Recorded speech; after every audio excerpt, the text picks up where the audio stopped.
Today, I'm going to show you guys a little meters influence riff. We're going to talk about unison notes and how to double things with bass and guitar and really get that vibe going. And you're going to love this little lesson.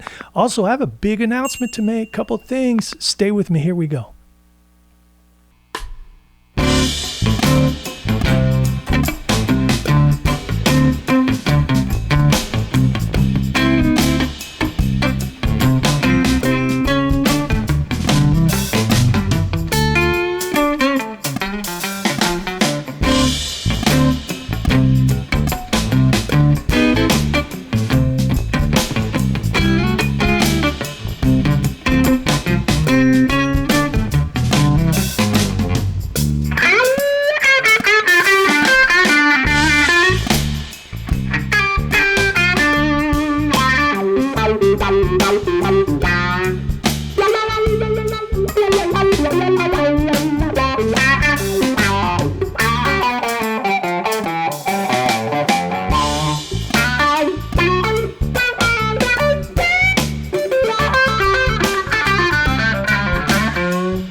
Hey everybody, Terrio back at you. Thanks for joining me, folks. I appreciate it. That's a little meters flavored riff, not a specific tune, but definitely influenced by that genre. And I'm going to go through all that in a minute after I make a couple of little announcements. So, announcements. You asked for it, you got it. My new course. I've got a few courses I'm going to be rolling out. First one is a rhythm guitar course. It took me almost a year to put this thing together. I'm going to have a video at the end. If you want to watch it, there's a little video, 30-second, telling you about it and playing some of the examples. But it's called Deep Pockets. And, you know, this is stuff I learned on the gig, and it addresses a lot of things that you asked for. Like, you don't talk about your right hand too much. I don't know what's going on. There are a lot of little nooks and crannies going on there. So I addressed a lot of this, and I put a lot into it. It's over 3 hours of content. I'm really happy with it. There's a link below, and you can watch at the end. I'll put a video so you can watch the little 30-second infomercial, but I think you'll dig some of the examples. It's definitely R&B, funk-centric, all right? There's one. New York peeps, if you guys are in New York in the next couple of weeks, August 14th, I'm playing at the Bitter End with Osnoy. We're doing a double guitar throwdown. It's going to be fun at the Bitter End, New York City. The week after that, Los Angeles, 1881 Club with Joel Taylor. Joel played with Alan Holdsworth for years on drums. And Kirk Covington, my friend Kirk, great drummer. He played drums with Tribal Tech and Alan Holdsworth, Joe Zawinul. He's going to be playing keys, left-hand bass, and keys and singing too. And we're going to do a bunch of my tunes. It's going to be a fun old thing. Come on down if you're out in Pasadena, California. All right, let me talk about this meters thing. The thing that makes this riff click and a lot of the meters type things were the unison riffs. Unison means I'm playing the same thing as the bass, but the guitar is an octave, up usually this note. So I'm going to show you kind of what I was doing. I mean, the meters would double a lot of things like this, like, that's what I'm talking about. The bass would play the same thing, right?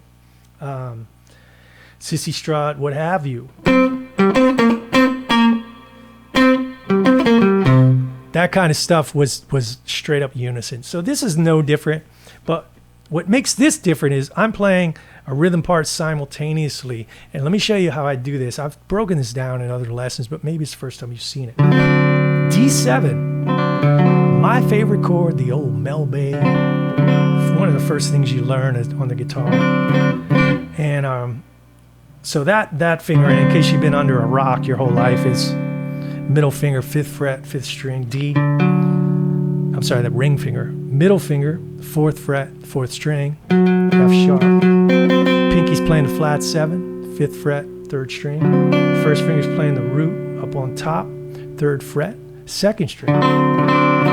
So what I want you to do is put away this chord for now, file it away, and we're going to go back and I'm going to show you the riff. So the riff is very simple, but it's deceptive.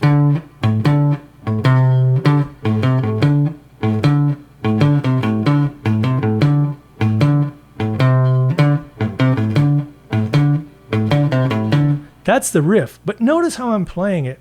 Ring finger is playing both these strings. All right, so by the way, 5th string, 5th fret. And then I'm kind of rolling the pad back and grabbing that A. So 3, 4, 1.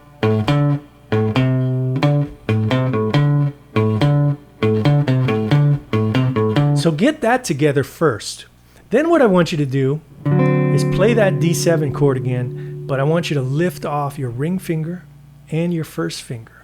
Now that's going to feel a little weird at first, but stay with me. What's happening is you're keeping the essentials of the D7 up on top, but now you have these 2 fingers to move.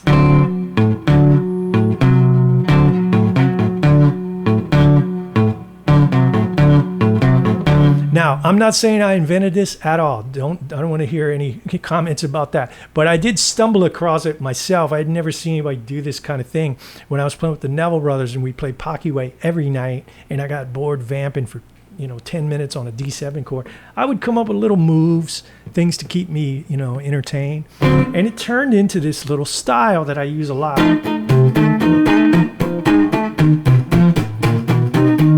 Just kind of moving bass notes around. That's where it's coming from.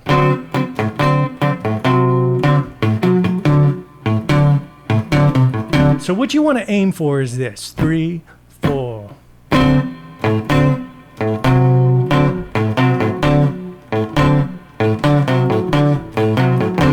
Once you get under your fingers, add a little feel to it, add a little swagger to it.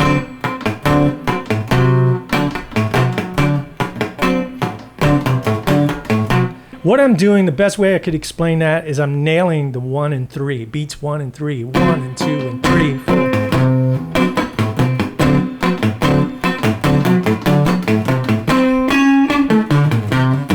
What that is I'm walking up, C, C sharp, D. It's just a D chord, D bar chord. That's what the bass does.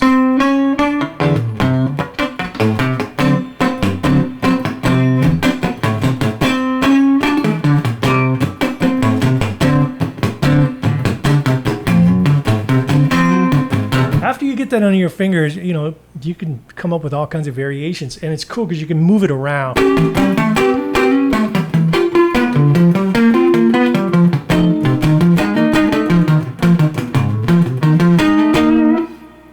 That's just one little move, my little take on the meters with a couple of little twists, little modern twists, but you can't go wrong listening to some good old meter stuff. And I always come back to that thing. So, but yeah, I was lucky enough to play with a lot of actually the meters, not the meters band, but all of the meters individually. I played with Art for 8-9 years. And of course, Zigaboo have done a lot of stuff with Zig. Zig actually played on my solo record Dirty Power.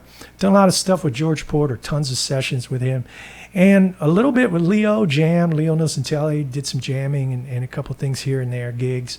But I love those guys, and that's in my DNA. It's kind of my baby food. It's good to come back to it sometimes, even though I don't usually play that style of music specifically anymore. What else? Yeah, you guys are going to ask me about this. This is Dr. John. And I got to work with him. I was fortunate enough to play in his band for a while, but I also co-produced his last record, which was nominated for a Grammy. Things kind of went south at the end, not between me and Mac, but just with all the music business BS. If you want to hear about that, Rolling Stone did like 2 articles on it.